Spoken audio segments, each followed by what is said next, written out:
નમસ્કાર, સ્વાગત છે આપનું સફર વિથ જોશીઝના નવા બ્લોગમાં.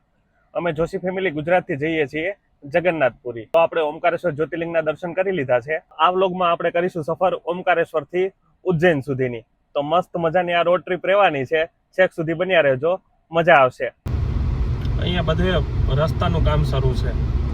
રાત્રે તો આપણે કંટાળી ગયા હતા. ગઈકાલે પહોંચ્યા ને મહેશ્વર, આપણે ઘાટ સેક્શનમાં એન્ટર થઈ ગયા છીએ અને એમાં એક ટ્રક અને બસ બે આગળ થઈ ગયા છે. એની પાછળ ફસાણા છે ક્યારના. આ રેસ્ટોરન્ટમાં જો આ રીતે બધા પોસ્ટરો લગાવેલા છે મૂવીના, ક્રિકેટના, આખા એમાં મસ્ત જોરદાર છે. મહાકાલ મંદિરથી હરસિદ્ધિ માતા મંદિર તરફનો રસ્તો છે અને જુઓ એ રસ્તા ઉપર અત્યારે ભીડ. અહીંયા શ્રી ગણેશ હોમસ્ટેમાં આપણો સ્ટે છે અને અહીંયા જો બહાર ગાડી પાર્ક થઈ જાય અને આ બાજુ થોડા આગળ જઈએ ને એટલે ત્યાં રોડ આવી જાય છે અને ત્યાં જો કિચનનો યુઝ શરૂ થઈ ગયો. અત્યારે સબ્જી બને છે. 10:40 થઈ છે. ટ્રીપ મીટર 0 કરી દીધું અને હવે આપણે નીકળીએ છીએ ઓમકારેશ્વરથી ઉજ્જૈન જવા માટે. ઓમકારેશ્વરથી ઉજ્જૈનનું ડિસ્ટન્સ છે 143 કિલોમીટર અને લગભગ 3.5 કલાક જેટલો સમય લાગે છે એવું ગૂગલ બતાવે છે. પણ આપણે લંચ માટે અને સીએનજી માટે રોકાશું એટલે 1 કલાક વધારે ગણીને ચાલીએ એટલે 3-3.5 આસપાસ પહોંચશું આપણે ઉજ્જૈન.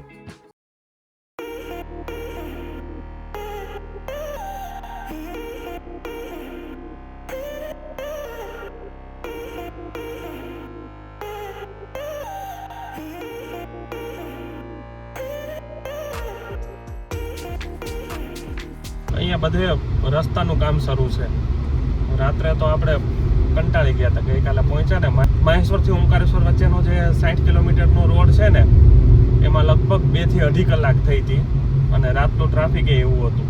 તો અત્યારે જુઓ અહીંયા એક સાઈડમાં રોડનું કામ શરૂ છે, એક જ લેન શરૂ છે. એવી છે સિચ્યુએશન ટ્રાફિકની. જોકે અત્યારે તો આપણે છેક સુધી ત્યાં નથી જવું પડે, એમ બળવા સુધી જ જવાનું છે એટલે 10-12 કિલોમીટર જ આ રોડ ઉપર ચાલવાનું થશે. ઓમકારેશ્વરથી ઉજ્જૈન જવા માટેનું ડિસ્ટન્સ 143 કિલોમીટર જેટલું છે અને જવા માટે રૂટ એવો રહેશે કે અહીંયાથી આપણે પહોંચશું બળવા, જે લગભગ 11-12 કિલોમીટર છે અને ત્યાંથી પછી જવાનું છે આપણે ઇન્દોર રોડ ઉપર. તો ઇન્દોર અને દેવાસ એ બંને સિટીના બાયપાસ પર પસાર થઈ અને પહોંચી જશું આપણે ઉજ્જૈન. અને ઉજ્જૈનમાં આ વખતે અમે હોમસ્ટે બુક કર્યો છે. થોડો કુકિંગનો બધો સામાન એ લઈ આવ્યા છીએ. તો અત્યારે પહેલા સીધા જઈશું આપણે હોમસ્ટે ઉપર. જોઈએ હવે કેવો એક્સપિરિયન્સ રહે છે. આ ફર્સ્ટ ટાઈમ છે ઘરની રસોઈ બનાવીને જમવાની છે. અત્યારે આપણે પસાર થઈએ છીએ નર્મદા નદી ઉપરથી. જો આ બ્રિજ છે અને બંને તરફ નર્મદા મૈયાના દર્શન થાય છે. નર્મદે હર.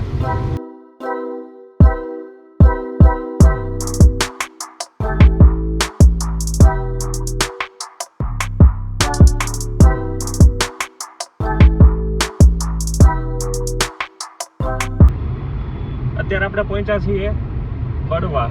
અહીંયાથી રાઈટ સાઈડમાં જે રસ્તો છે એ જાય છે મહેશ્વર તરફ.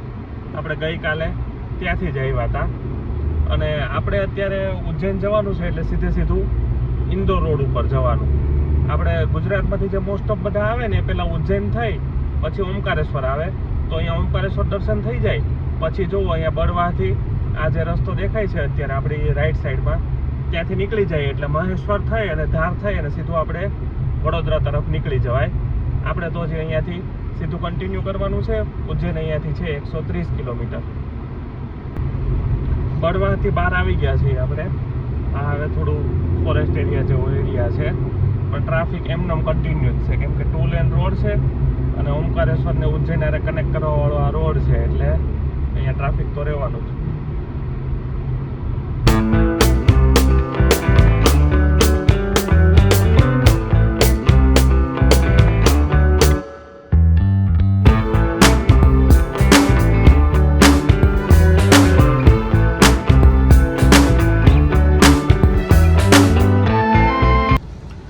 અહીંયા કન્સ્ટ્રક્શનનું કામ શરૂ છે હાઈવે ઉપર અને નીચે તાજા ગન્ને કા જ્યુસ છે. તો ગરમી છે તો શેરડીનો રસ પીતા જઈએ અને પછી આપણે આગળ વધીએ. ઓમકારેશ્વર થી 25 કિલોમીટર આવ્યા પછી આપણને હવે 4 લેન હાઈવે મળ્યો છે. એ 4 લેન હાઈવે તો 1-2 કિલોમીટર પૂરતો જ આવ્યો હતો, ફરીથી પાછો 2 લેન હાઈવે જ આવી ગયો છે અને ટ્રાફિક જો આમનામ જ કન્ટિન્યુ છે. એટલે જ આમાં ટાઈમે એટલો બતાવે છે, 120 કિલોમીટરમાં 3-3.5 કલાક જેટલું બતાવે છે ગૂગલમાં. એટલે છેક સુધી આવું ને આવું જશે એવું લાગે છે. આપણે ઘાટ સેક્શનમાં એન્ટર થઈ ગયા છીએ. અહીંયા મસ્ત ઘાટ સેક્શન છે, પણ તડકો છે ને ટ્રાફિક એવું છે ને એટલે અત્યારે તો આપણે ઘાટ સેક્શનને એન્જોય નથી કરી શકતા એવું છે.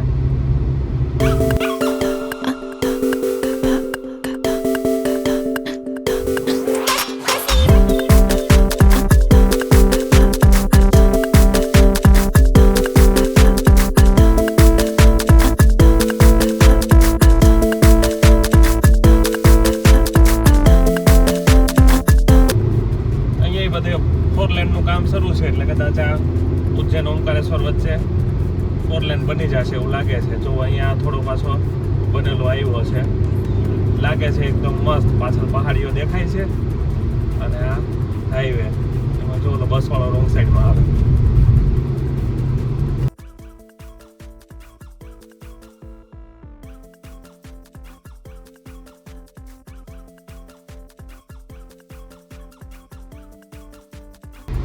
ઘાટ છે ને એકદમ ઘુમાવદાર મોડ છે અને એમાં એક ટ્રક અને બસ બે આગળ થઈ ગયા છે, એની પાછળ ફસાણા છે ક્યારના.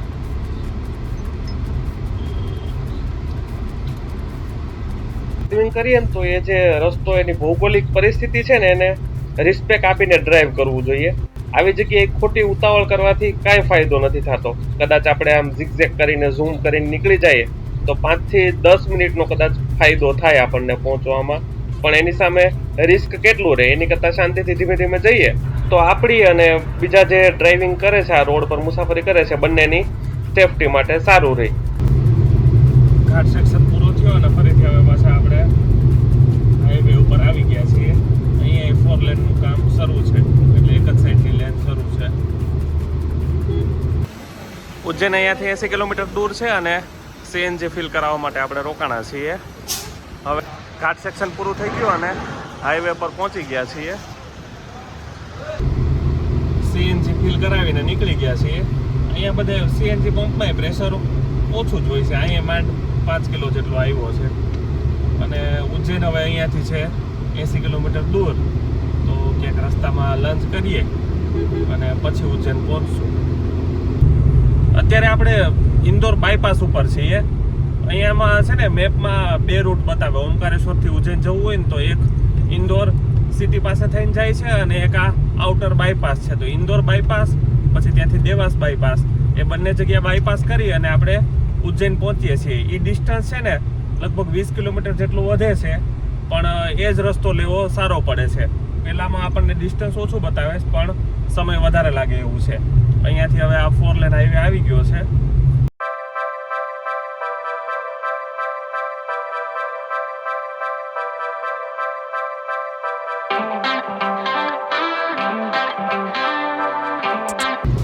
અત્યારે આપણે પસાર કરીએ છીએ ભારતનું સૌથી સ્વચ્છ શહેર ઇન્દોર. સ્વચ્છતા સર્વેક્ષણમાં દર વખતે ફર્સ્ટ નંબર ઉપર આ સિટી આવે છે. આપણે જો કે આમ આઉટર એરિયામાંથી પસાર કરીએ તો એની સ્વચ્છતા દેખાય છે, કે કચરાના ઢગલા ને એવું બધું દેખાણું નથી. અહીંયાથી ઉજ્જૈન છે હવે 69 કિલોમીટર.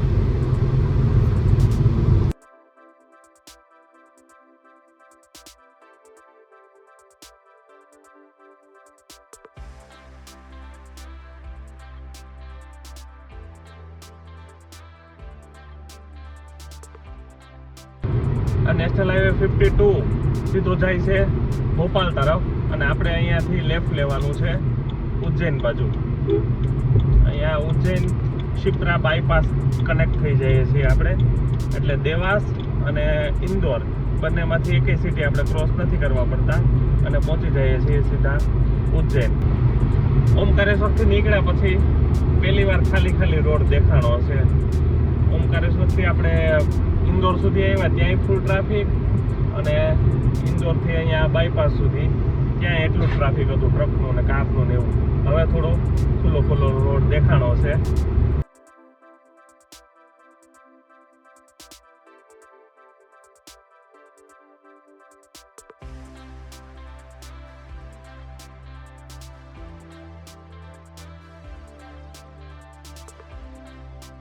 આ ઉજ્જૈન શિપ્રા બાયપાસ ઉપર યારાના ભોજન પોઈન્ટ છે, ત્યાં આપણે લંચ માટે રોકાણા છીએ. આ રેસ્ટોરન્ટમાં જો આ રીતે બધા પોસ્ટરો લગાવેલા છે મૂવીના, ક્રિકેટના, આખા એમાં મસ્ત જોરદાર છે. ગોડ ઓફ ક્રિકેટ સચિન, અહીંયા કેપ્ટન કુલ ધોની, શહેનશાહ, જો ડર ગયા સમજો મર ગયા. ઓમકારેશ્વરની આસપાસ કે સીએનજી પંપ નથી. અમે સીએનજી ઇન્દોર પહોંચવાના થયા ને ત્યારે પુરાયો હતો. એ પેલા ગઈકાલે આપણે ધારથી નીકળ્યા ત્યાં પછી પેલું ગામ આવ્યું છે ત્યાં પુરાયો હતો. એટલે ઓમકારેશ્વરથી 50 કિલોમીટર દૂર હતું અને આજે પુરાયું એ ઓમકારેશ્વરથી 60 કિલોમીટર દૂર હતું. એટલે ઓમકારેશ્વરમાં પંપ નથી. આવી ગયું છે આપણું પનીર પંજાબી. આ સબ્જી આ રેસ્ટોરન્ટવાળાએ રિકમેન્ડ કરી દીધી એટલે આપણે મંગાવી લીધી છે. સાથે બટર રોટી છે અને છાશ છે. તો હાલો જમી લઈએ પહેલા. મસ્ત લંચ થઈ ગયું છે અને મજા આવી ગઈ. સબ્જી સારી હતી અને એમપીમાં છે ને સબ્જીમાં એક સ્પાઇસનેસ હોય જ. આમ નો કીધું હોય ને આપણે તો થોડું તો તીખું હોય જ. આપણે ગુજરાતમાં કેવું હોય કે થોડું આપણે કેવું પડે કે સ્પાઇસી કરજો. તો મસ્ત લંચ થઈ ગયું. હવે નીકળીએ. 1 કલાકનો રસ્તો છે. 2:15 થયા છે. આપણે 3, 3:15 સુધીમાં પહોંચી જશું.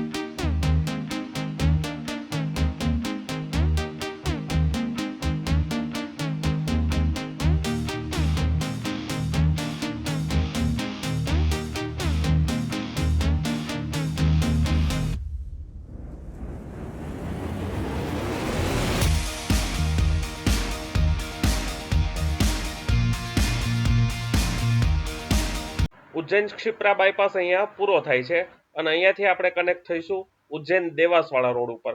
આ બાયપાસના લીધે છે ને ઘણો ઓછો ટાઈમ લાગે છે અને ઓછા ટ્રાફિકમાં આપણે ઉજ્જૈન પહોંચી શકીએ છીએ. એટલે ઓમકારેશ્વરથી ઉજ્જૈન જવા માટે આ બાયપાસનો ઉપયોગ કરીને જ આવવાનું. પેલો ઇન્દોર વાળો જે રસ્તો છે ને એ નો લઈએ તો જ સારું રહે. પહોંચી ગયા છીએ બાબા મહાકાલની નગરી ઉજ્જૈનમાં. મહામૃત્યુંજય દ્વાર આવી ગયું અને ઉજ્જૈન પહોંચી ગયા છીએ. અત્યારે હવે જઈએ છીએ સીધા આપણે પેલા જે હોમસ્ટે બુક કરેલો છે ત્યાં જઈએ. આજનો આપણો હસ્તે શ્રી ગણેશ હોમસ્ટેમાં છે. તમને હોમ બતાવી દઉં. જો અહીંયાથી એન્ટ્રન્સ છે અને નીચેના ફ્લોર ઉપર આપણું જો આ એક હોલ છે. પેલા કુલર છે, અહીંયા વોશ એરિયા છે, ટોયલેટ, બાથરૂમ અને આ તરફ કિચન છે. કિચનમાં ગેસ છે અને થોડા જે જરૂરી હોય એ બધા વાસણો, પાણી છે. આ તરફ એક બેડરૂમ છે. અહીંયા ક્વીન સાઇઝ બેડ છે અને અહીંયા આ બીજો બેડરૂમ છે. અહીંયા 3 બેડ મળે છે આપણને. તો આવી રીતનું આખું હોમ છે. હોટેલ કરતાં છે ને થોડો વધારે સ્પેસ મળે ને એટલા માટે આ વખતે હોમસ્ટે બુક કર્યો છે. તો આખે આખું હોમ મળી જાય એટલે આપણે બધા આરામથી ફેમિલી મેમ્બર બધા રહી શકે. પ્લસ કિચન મળે એટલે આ વખતે અમે કિચનનો સામાન્ય લઈને આવ્યા છીએ. તો આપણે કુકિંગ કરીએ કે ચા નાસ્તો ને એ બધું બની જાય એટલા માટે આ હોમસ્ટે બુક કર્યો છે. અને બુક કઈ રીતે કર્યું પ્રોસેસ એ બધી પછી આપણે વાતો કરશું. કેમ કે હવે અહીંયા રોકાવાનું જ છે. હવે પહોંચી ગયા છીએ. થોડા ફ્રેશ થઈ જાય અને ફરીથી પાછા મળીએ. 5 વાગ્યા છે. 2 કલાકની ઊંઘ કરી લીધી મસ્ત. અને હવે જો ચા હોમસ્ટે ઉપર બનાવી અને ચાની ચુસ્કી લઈએ છીએ. આ હોમસ્ટેનો ફાયદો એ જ થયો કે અહીંયા મસ્ત આપણે આરામ થઈ ગયો અને અહીંયા ચા બનાવી. અમે છે ને એ નજીકમાં શોપ છે તો દૂધ લઈ આવ્યા ત્યાંથી અને ચા બની ગઈ. આવી રીતે આમાં જો હોમસ્ટે બુક કરવો હોય ને તો એ એરબીએનબી માંથી થાય છે. એરબીએનબી એપ છે. આપણે કેમ મેક માય ટ્રીપ અને ગો આઈબીબી માંથી બધેથી હોટેલ બુક કરીએ તો એવી જ રીતે આ એરબીએનબી એપ છે. એમાંથી આપણને આવા સરસ હોમસ્ટે મળી જાય. એમાં છે ને હોમસ્ટેમાં એવું હોય કે સેલ્ફ ચેક ઇન હોય. કોઈ મેનેજર કે રૂમ સર્વિસ એવું ન હોય. આપણી મેળે ચેક ઇન કરી લેવાનું. અહીંયા તો જો કે આ હોમસ્ટેના ઓનર છે એ ઉપર રહે છે. બાકી નોર્મલી બધી જગ્યાએ એવું હોય કે એ હોમસ્ટેમાં આપણી મેળે ચેક ઇન કરી લેવાનું. આપણે જેટલો ટાઈમ રહેવાનું એ રહે અને ફરીથી પાછો એનો જે ટાઈમ હોય ત્યારે આપણે રીતે ચેકઆઉટ કરી દેવાનું. અને અહીંયાની જે વસ્તુ હોય આપણને જે સિચ્યુએશનમાં મળી હોય એ સિચ્યુએશનમાં પાછી આપણે આપવાની. તો આવી રીતે હોય છે. તો અમારો આ ફર્સ્ટ એક્સપિરિયન્સ છે. હજુ તો 2-3 કલાક જ થઈ છે પણ મજા આવી. અને આ હોમસ્ટે આમ આપણને તો લાગે કે કેમ સરસ મજાનું ઘર હોય, એકદમ ક્લીન હતું બધું અને આપણને એકદમ ઘર જેવો માહોલ જ લાગે. હવે આ બુકિંગની વાત કરું તો આ હોમસ્ટે છે ને એરબીએનબી માં લિસ્ટેડ છે અને એના નંબર છે એમના આપેલા ટૂંકમાં ગૂગલ ઉપર અને એરબીએનબી માં. તો મેં આ બુક ફોન કરીને કરાવ્યો હતો, એરબીએનબી ની સાઇટમાંથી નહોતો કરાવ્યો. હું આમના નંબર ડિસ્ક્રિપ્શનમાં મેન્શન કરી દઈશ, એટલે જો કદાચ કરવું હોય તમારે બુક તો આવી રીતે કરાવી શકો. બંને રીતે થઈ શકે. અને જો રેન્ટની વાત કરું તો આ હોમસ્ટે અમને પડ્યો છે 3,200 3200 રૂપિયામાં 2 નાઇટ માટે. એટલે એક નાઇટના ખાલી 1600 રૂપિયા. તો 1600 રૂપિયામાં આપણને એટલો આખો એરિયા વાપરવા મળે. એની જગ્યાએ જો આપણે હોટેલ બુક કરીએ તો હોટેલમાં 1000 વાળા આપણે 2 રૂમ કરવા પડે, તો 2000 થાય તો પણ આપણને કિચન અને લિવિંગ એરિયા ને એ બધું તો મળે નહીં. તો એના માટે જો આવી રીતે હોમસ્ટે મળી જાય તો આપણે હોટેલ કરતા પણ ફાયદો થાય. એટલે જો ફેમિલી સાથે નીકળીએ તો આવી રીતે એરબીએનબી હોમસ્ટે બુક કર્યા હોય તો સારું રહે. 5:30-6 જેવું થયું અને હવે આ બે જો જાયગા અને નાસ્તો શરૂ કરી દીધો છે. ગુડ મોર્નિંગ બેન. હવે હમણાં 1-8 કલાક પછી નીકળશું બહાર. મંદિર છે એ તરફ જઈશું. દર્શન તો કાલ વહેલી સવારે કરવાની ઈચ્છા છે પણ અત્યારે જઈએ, આપણે કંઈ કામ તો નથી અને ફ્રેશ થઈ ગયા છીએ. થોડી વાર એ બાજુ જઈશું અને બતાવશું તમને કે કેવો માહોલ છે અત્યારે મહાકાલ મંદિરની બાજુમાં. અહીંયા શ્રી ગણેશ હોમસ્ટેમાં આપણો સ્ટે છે અને અહીંયા જો બહાર ગાડી પાર્ક થઈ જાય અને આ બાજુ થોડા આગળ જઈએ ને એટલે ત્યાં રોડ આવી જાય છે અને ત્યાંથી આપણે મંદિર જવાય. એટલે રિક્ષાને એવું બધું મળી રહે ને ત્યાં ટ્રાફિક હશે એટલે અત્યારે ગાડી નથી લઈ જતા, રિક્ષામાં જતા રહેશું. ને અહીંયા બાજુમાં જ ડેરી છે એટલે છાશ દૂધ એ બધું બાજુમાં જ મળી રહી છે. અત્યારે શ્રી મહાકાલ મંદિર બાજુ આવ્યા છીએ પણ અત્યારે અહીંયા ટ્રાફિક બહુ છે એટલે લગભગ 2 કલાક જેટલો તો સમય દર્શન માટે જાય. પણ અમારો એવો પ્લાન છે કે દર્શન છે ને કાલે સવારે વહેલા કરવા છે. તો કાલે વહેલા દર્શન કરવા માટે આવશું એટલે સવારે વહેલા દર્શન સારા થાય અને ભીડે ઓછી હોય. મહાકાલ મંદિરથી હરસિદ્ધિ માતા મંદિર તરફનો રસ્તો છે અને જુઓ એ રસ્તા ઉપર અત્યારે ભીડ. સાંજના 7 વાગ્યા છે, જબરદસ્ત. અહીંયા સામે હરસિદ્ધિ માતાનું મંદિર છે અને આ તરફ જુઓ મહાકાલ મંદિર જવા માટેનો માર્ગ છે અને અહીંયા સામે આ દેખાય છે ત્યાં હરસિદ્ધિ માતાની આરતી થાય છે જે ફેમસ છે એ. હરસિદ્ધિ માતા મંદિરની આરતી અને મહાકાલ બાબાના દર્શન એ બધું આપણે નેક્સ્ટ બ્લોગમાં કરવાના છીએ. એટલે કાલે છે ને જે બ્લોગ બનાવશું આખો એમાં અહીંયા ઉજ્જૈનના બધાય દર્શન કરીશું. આ તો અત્યારે આપણે ખાલી આંટો મારવા આવ્યા હતા એટલે આ સાઈડનું બતાવું છું. હવે અહીંયા થોડી વાર મંદિરની આસપાસ આપણે ફરી લીધા છીએ અને ફરીથી હવે જઈએ છીએ પાછા હોમસ્ટે ઉપર. આજે ડિનર તો આપણું હોમસ્ટે ઉપર જ છે તો હવે સીધા હોમસ્ટે પર મળીએ પાછા. જો કિચનનો યુઝ શરૂ થઈ ગયો. અત્યારે સબ્જી બને છે. શું બનાવવાનું છે? રીંગણા બટેટાનું શાક, રોટલી ને મેગી ભાત બનાવવાના છે. વાહ ભાઈ વાહ. માટે મેગી ભાત ને આમ ખાવાની છે આમ. અને આપણી ગીરની કેસર કેરી જમાવટ થઈ જવાની આજ તો. કેટલા દિવસથી આપણે બહાર ખાઈ ખાઈ થાકી ગયા છો, ઘરની સબ્જી જોઈએ હવે. પછી બીજો દિવસ જ છે આજે. ગરમ લાગે યાર, બહારનું નથી બહુ મજા આવે. શાક આમ આપી દો. હા, આપણું ઘરનું જમવાનું રેડી થઈ ગયું છે. રીંગણા બટેટાનું શાક છે, મેગી ભાત, ભાખરી અને છાશ અને દૂધ. ઉજ્જૈનમાં આજે આપણે ઘરના ગુજરાતી જમવાની મોજ.